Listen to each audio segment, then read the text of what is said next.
Okay, okay.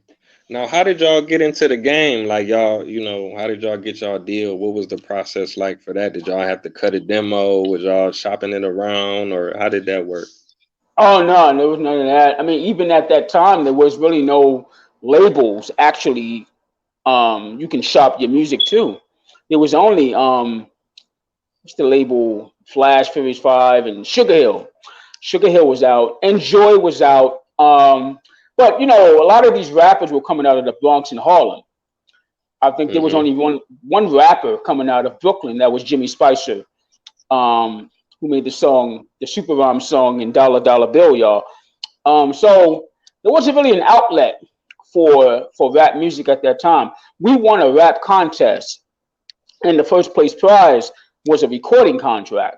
So that's how we got put on into the music industry and the world of hip hop. So um, yeah, that was it. So and the label we signed to was called Tin Pan Apple Records. It was a small distribution record label, ran out of somebody's office. So it was really small, but we made the best of it. You know what I mean?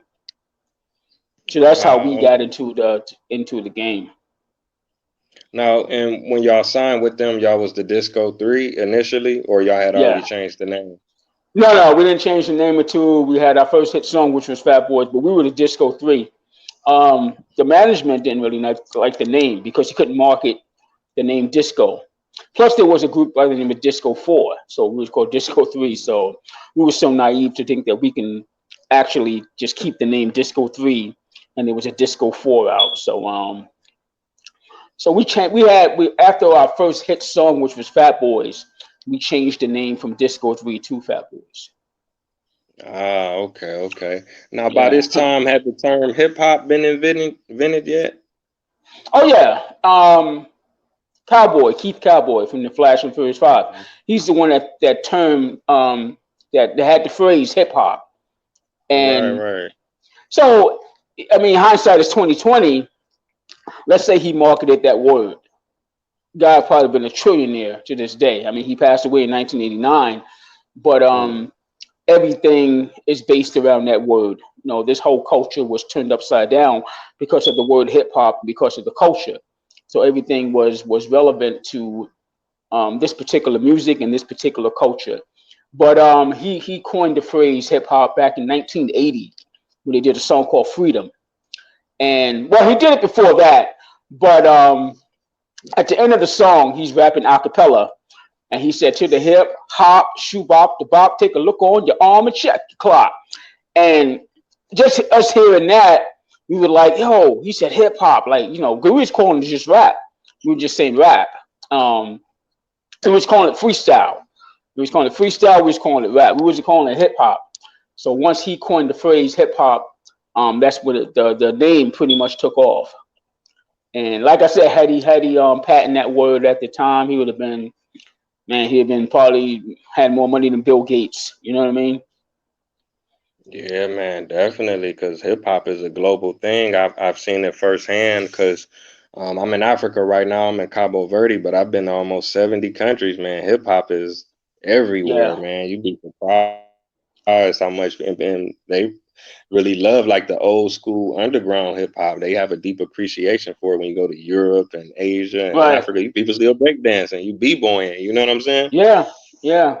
I mean, things move so fast here in the states, in America, that you can breakdancing, and I'm not trying to be disrespectful to breakdancing, but it kind of wore out its welcome. Like by '85, early '86, nobody was even breakdancing anymore.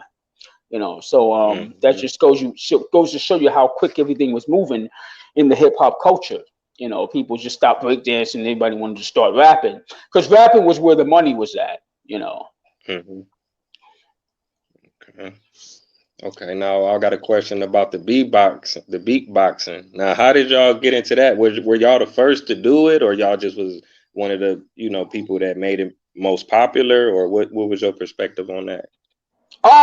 Chill Will, Dougie Fresh DJ said we made it global. We didn't know Dougie Fresh. Dougie Fresh didn't know us. So we really don't know who did it first. We knew Buff because we grew up with Buff. I can Right. remember somebody actually telling us.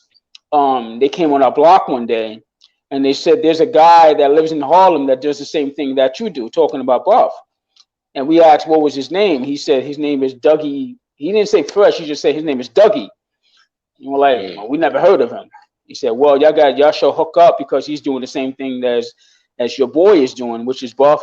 But like I said, I don't know who did it first because I didn't know Dougie, and Dougie didn't know us. So um, Dougie did hit me up with some text messages over the summer and saying stuff like he was giving me flyers from back in '82 and say, see, Buff Mm. name wasn't on these flyers, and Buff.